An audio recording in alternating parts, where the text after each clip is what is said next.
نحمده ونصلي ونسلم على سيدنا ومولانا محمد رسوله النبي الأمين المكين الحنين الكريم الرؤوف الرحيم. أما بعد، فأعوذ بالله من الشيطان الرجيم. بسم الله الرحمن الرحيم.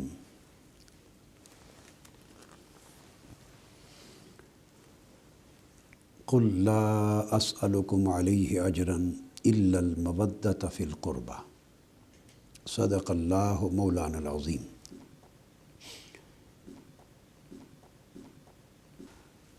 معزز خواتین و حضرات اور سامعین و ناظرین، اللہ رب العزت کا شکر ہے جس کی توفیق سے ہم نے عظمت شہادت امام حسین علیہ السلام کے موضوع پر 3 قسطوں پر مشتمل ایک سلسلہ گفتگو شروع کیا، جس میں سے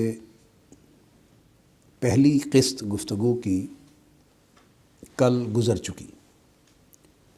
آج انشاءاللہ تعالی ہم اسی سلسلہ گفتگو کو آگے بڑھا رہے ہیں۔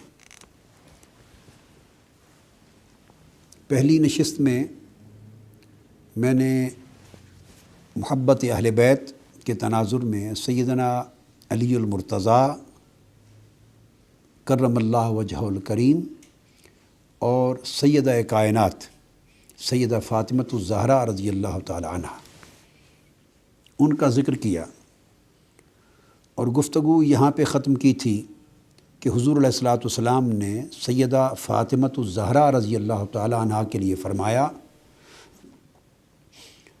کہ فاطمہ میرا بدعہ ہے، فاطمہ تو بدعۃ منی، فاطمہ تو مدغۃ منی، فاطمہ تو شجنۃ منی، کہ فاطمہ کا تعلق میری جان سے، میری ذات سے اور میرے وجود سے بدعہ کا ہے، یعنی 2/3 جان میری فاطمہ میں ہے۔ مدغہ کا تعلق ہے، یعنی میرا دل اور مرکز روح فاطمہ کی ذات ہے، اور شجنا کا تعلق ہے، یعنی میری جان اور فاطمہ کی جان زیر زمین درخت کی جڑیں جس طرح آپس میں پیوست ہوتی ہیں اور جدا نہیں کی جا سکتی، اس طرح مجھے اور فاطمہ کو جدا نہیں کیا جا سکتا۔ یعنی یہ ناممکن ہے کہ کوئی کہے کہ ہم رسول اللہ صلی اللہ علیہ وسلم سے محبت کرتے ہیں اور فاطمۃ الزہرا سے نہیں کرتے۔ فرمایا یہ تمہاری، جب میرا کلمہ پڑھ لیا تو تمہاری ڈسکریشن نہ رہی، اب تمہاری مرضی کا مسئلہ نہیں ہے، جس کا کلمہ پڑھ رہے ہو یہ اس کی مرضی کا مسئلہ ہے۔ تو میری جان اور فاطمہ کی جان باہم پیوست ہے۔ اس حدیث کی شرح کے بعد میں نے گفتگو یہاں پر ختم کی کہ اگلی نشست میں ہم اس بات پہ روشنی ڈالیں گے کہ سیدہ فاطمۃ الزہرا رضی اللہ تعالی عنہ کی محبت کو، ان کی فضیلت کو اور ان کی ہستی مبارکہ کی عظمت کو اتنی مرکزی اہمیت اور مرکزی حیثیت کیوں دی گئی۔ تو ایک عمومی بات ہے، وہ ہے پوری اہل بیت کی محبت، جس کا ذکر تفصیل سے ہم پہلی نشست میں کر چکے ہیں، اور ایک خصوصی جہت ہے، وہ سیدہ فاطمۃ الزہرا کی ذات کی مرکزیت ہے۔ کیوں؟ اب ہم اس کیوں کے جواب کی طرف آ جا رہے ہیں۔ اس کو سمجھنے کے بعد واقعہ کربلا اور شہادت امام حسین کی عظمت اور اہمیت کا صحیح اندازہ ہو سکے گا۔ یہ بات ذہن نشین رکھ لی جائے کہ کفار حضور علیہ الصلوۃ والسلام کو طعنہ دیتے تھے، اس لیے کہ آپ کی اولاد اطہار میں سے کوئی صاحبزادہ حیات نہ رہا، حضرت ابراہیم کی وفات ہو گئی، حضرت قاسم کی وفات ہوئی، حضرت طاہر کی وفات ہو گئی۔ جب ذکور اولاد نہ رہے، میلز نہ رہے، تو نسب اور نسل تو ہمیشہ بیٹوں سے چلتا ہے۔ تو کفار مکہ نے، قریش مکہ، مشرکین نے، اعدائے اسلام نے طعنہ دیا کہ محمد صلی اللہ علیہ وسلم معاذ اللہ ابتر ہو گیا، یعنی اس کی نسل کٹ گئی، منقطع ہو گئی، اب اس کی نسل ہی نہیں چلے گی، تو پھر اس کا مشن آگے لے کے کون چلائے گا؟ جب اس کی نسل ہی نہیں ہوگی تو یوں سمجھیں کہ پیروکار، اتباع، اصحاب، صحابہ کرام اور امت میں پیروکار وہ تو ہوں گے، لیکن جب اپنا گھرانہ، اپنی نسل، اپنی ذریت ہی نہ رہے تو ایک آدھا حصہ سمجھیں امت کا، دین اسلام کے، حضور علیہ السلام کے ساتھ تعلق کا، اپنی وراثت میں کٹ جائے گا۔ اور کم سے کم حضور علیہ السلام کی ذات لا ولد اور بے وارث ہو گئی۔ یہ بہت بڑا طعنہ دیا۔ اس طعنے پر آقا علیہ السلام کی طبیعت مقدسہ رنجیدہ ہوئی، بوجھ آیا طبیعت پر۔ حضور علیہ السلام ان کے طعنہ کے جواب میں آقا علیہ السلام کی طبیعت کی خوشی کے لیے، مسرت و فرحت کے لیے، اطمینان قلب کے لیے یہ آیت کریمہ نازل ہوئی، انا اعطیناک الکوثر۔ یا رسول اللہ، ہم نے آپ کو کوثر دی ہے، اور کوثر میں سب خیرات و حسنات کی کثرت بھی ہے، آپ کے معجزات و کمالات کی کثرت بھی ہے، اور آپ کی رحمتوں اور برکتوں کی بھی بے انتہا کثرت ہے، آپ کی امت کی بھی کثرت ہے، حتیٰ کہ جنت میں کل 120 صفیں ہوں گی اہل جنت کی، اور ان میں سے صرف 80 صفیں آپ کی امت کی ہوں گی۔ گویا اتنی کثرت دی ہے کہ کثرت کی بھی انتہا ہو گئی۔ اور پھر اس کے اندر یہ بھی اشارہ تھا جو اگلی آیت میں آ رہا ہے، یعنی یا رسول اللہ صلی اللہ علیہ وسلم آپ کو تنہا نہیں چھوڑا، کثرتوں کی کثرتیں بلکہ کثرتوں کی انتہائیں ہم نے آپ کے مبارک قدموں سے جوڑ دی ہیں۔ انا اعطیناک الکوثر فصلی لربک وانحر، آپ اللہ کی نماز ادا کریں، قربانی دیں، شکر ادا کریں۔ اور یہ طعنہ دشمنوں کا رہ گیا کہ آپ مقطوع النسل ہو گئے، معاذ اللہ، کہ آپ کی نسل کٹ گئی، اب آپ کی اولاد نہیں ہوگی، تو یہ طعنہ بھی غلط ہے۔ ان شانئک ھو الابتر، آپ کی نسل نہیں کٹی، آپ کے دشمن کی نسل کٹ گئی، اس کا نام و نشان مٹ جائے گا دنیا سے۔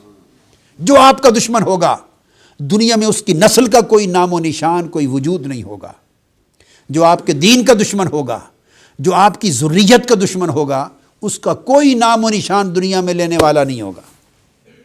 تو آپ کے دشمنوں کی نسل کٹ گئی۔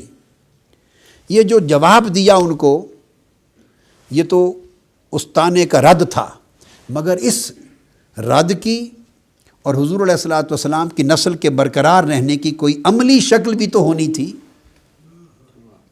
عملی شکل بھی تو ہونی تھی کہ دشمنوں کی نسل کٹ گئی، آپ کی نسل باقی رہے گی اور اتنی پھیلے گی کہ اس میں بھی کثرت ہوگی اور برکت ہوگی۔ تو اس کی عملی شکل کیا تھی؟ تو آقا علیہ السلام کی نسل مقدس، ذریت مبارکہ، آل اطہار اور اولاد امجاد، تو حضور کی نسل پاک کو پوری دنیا میں پھیلا دینے کا واحد ذریعہ اور وسیلہ اللہ نے حضور کی شہزادی فاطمۃ الزہرا کو بنایا رضی اللہ تعالی عنہا۔ تو فاطمۃ الزہرا کا وجود گویا کفار کے طعنہ کا جواب بن گیا۔ ان کے ذریعے آپ کی نسل برقرار رہے گی، اوروں کی نسل بیٹوں سے چلتی ہے، آپ کی نسل آپ کی صاحبزادی سیدہ فاطمہ سے چلے گی۔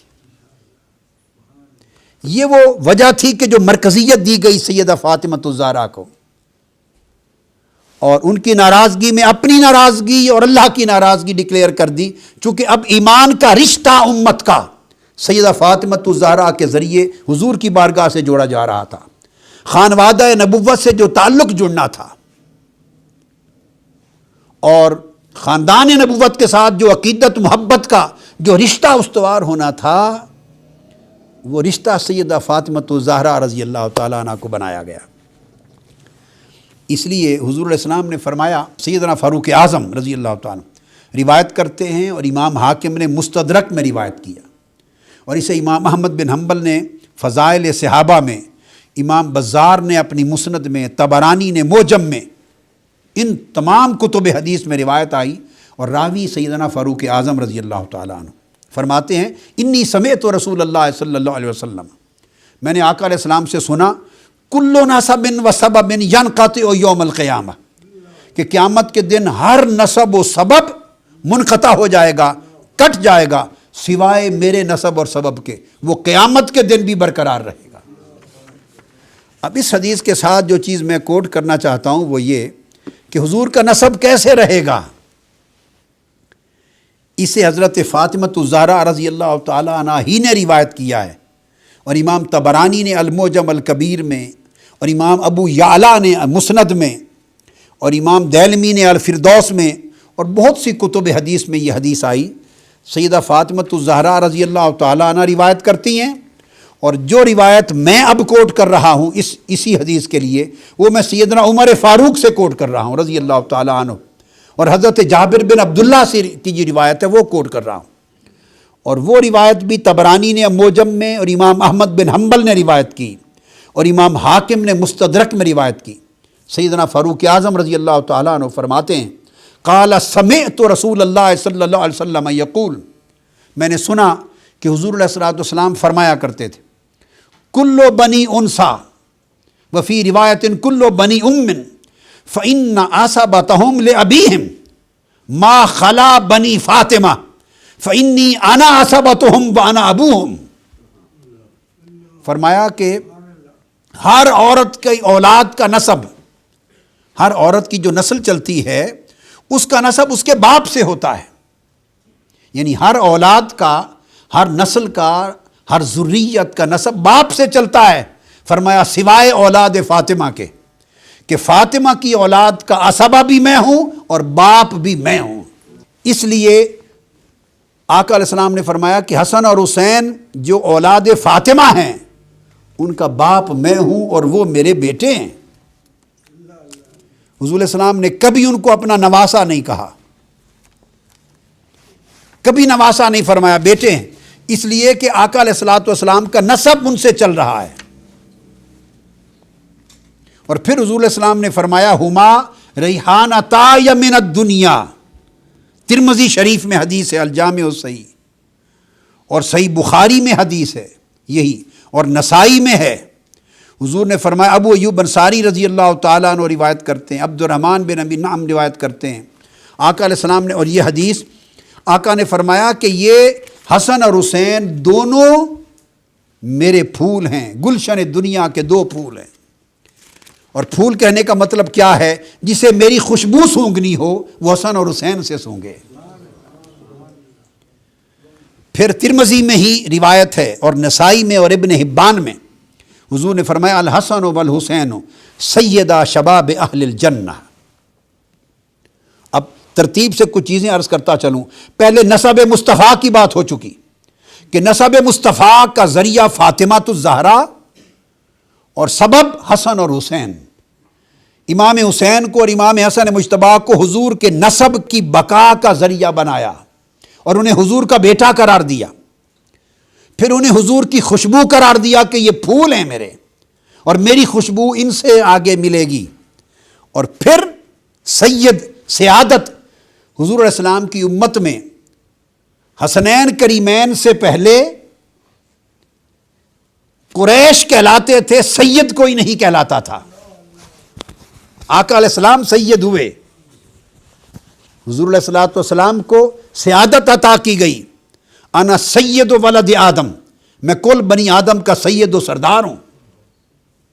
مگر آقا علیہ السلام کے علاوہ باقی سب قریش تھے، سیدنا مولا علی شیر خدا بھی قریش تھے۔ یہ شرف سیدہ فاطمۃ الزہرا کو دیا کہ جب ان سے دو بیٹے ہوئے حسن اور حسین تو سیادت کا ٹائٹل ان کو عطا ہوا۔ اب جو حسن اور حسین کی اولاد ہوگی وہ سید کہلائے گی۔ یہاں سے سید کو، سیادت کو، سادات کو قریش سے جدا کر دیا،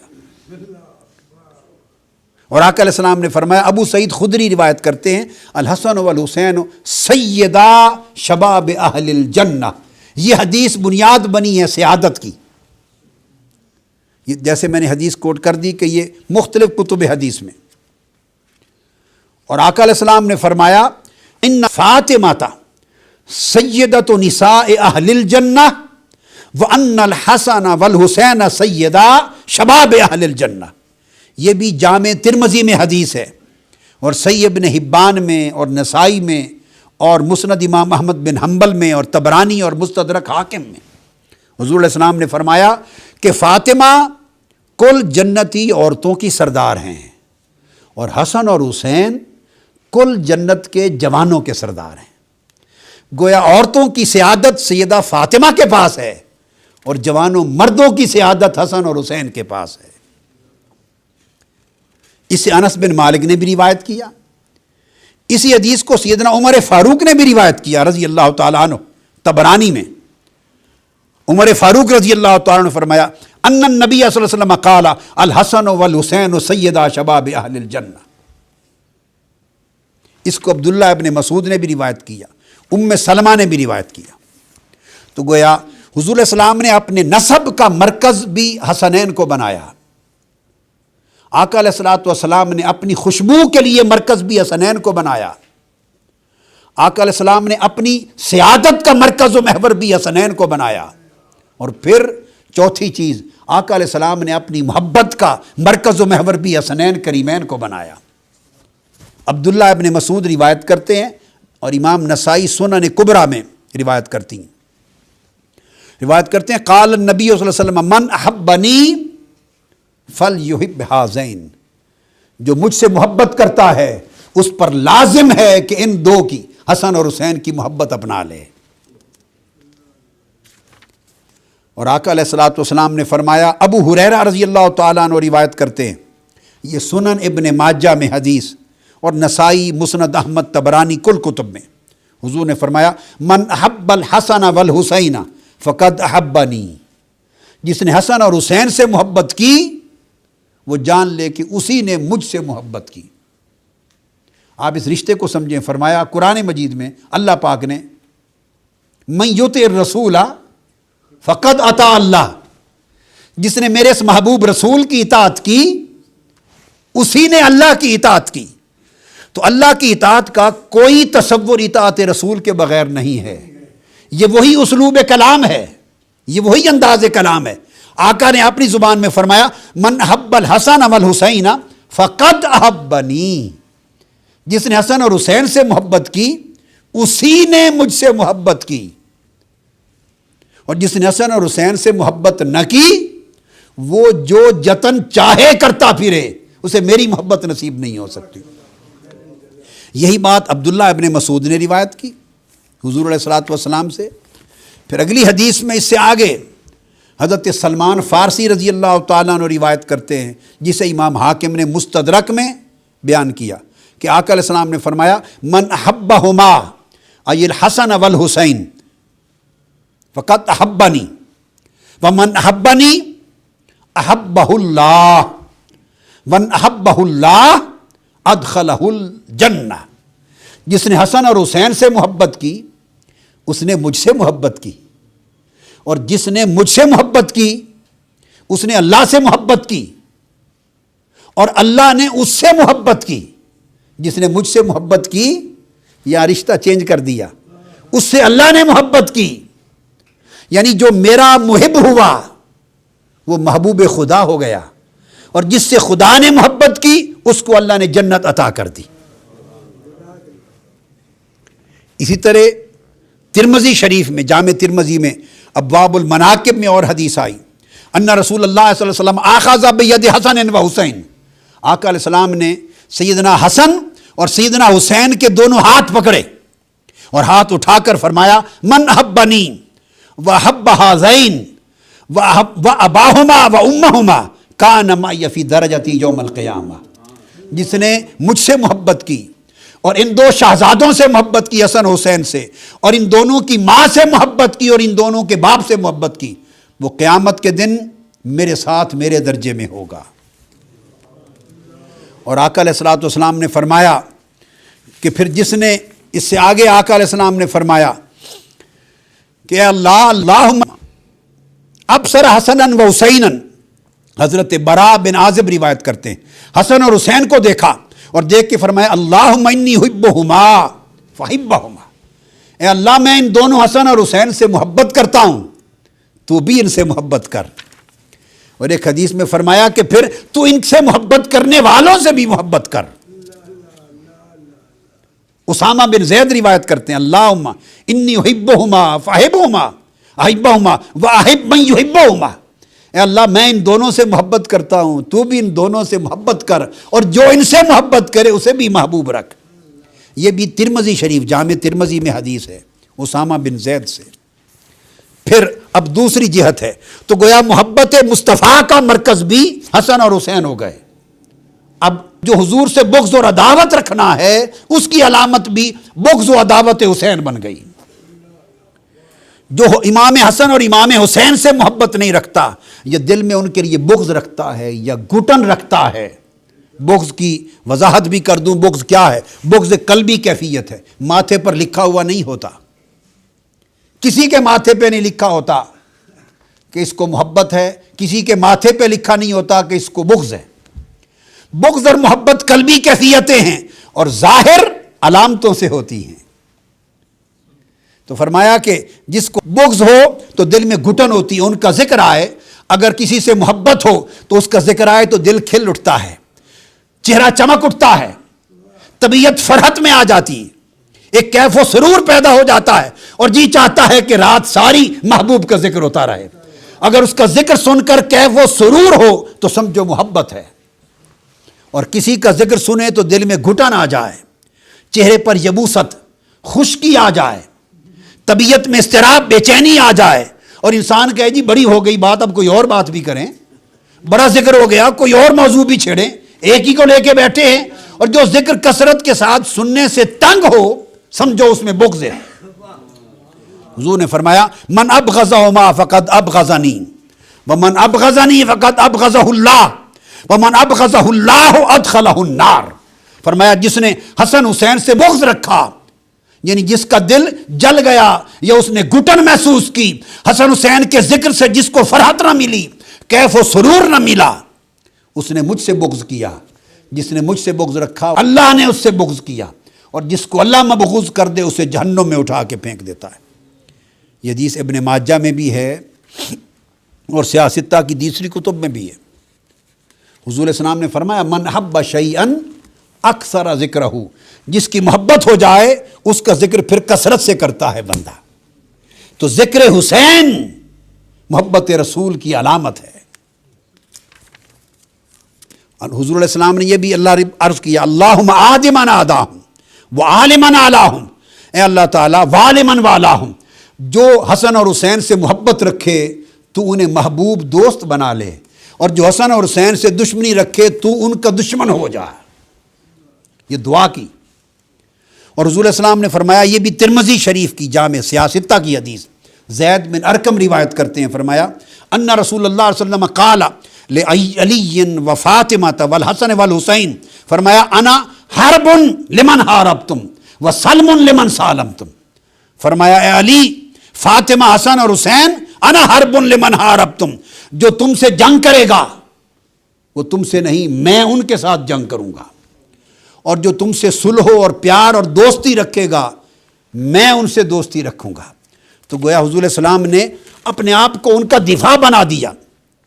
تو حضور کی محبت حسن و حسین سے، حضور سے بغض اور عداوت کی علامت ان کے ساتھ بغض اور عداوت، حضور کی قربت ان کے ساتھ، نسبت ان کے ساتھ، نسب ان کے ساتھ، پیار ان کے ساتھ، تعلق ان کے ساتھ، اور قیامت کے دن تک شفاعت کی نسبت بھی انہی کے ساتھ۔ اور آقا علیہ السلام نے فرمایا مجھے حسن اور حسین سے میرے پیار کا یہ عالم ہے کہ قیامت میں ہر کسی کو قرب ہوگا، کہیں کوئی ہوگا کہیں کوئی ہوگا، مگر حسن حسین کو پکڑ کے قیامت کے دن جہاں جاؤں گا ساتھ رکھتا پھروں گا۔ اور حضور نے فرمایا کہ حسن حسین قیامت کے دن عرش کے قبہ کے نیچے آرام کریں گے، اور حسن حسین قیامت کے دن میرے ساتھ سوار ہوں گے۔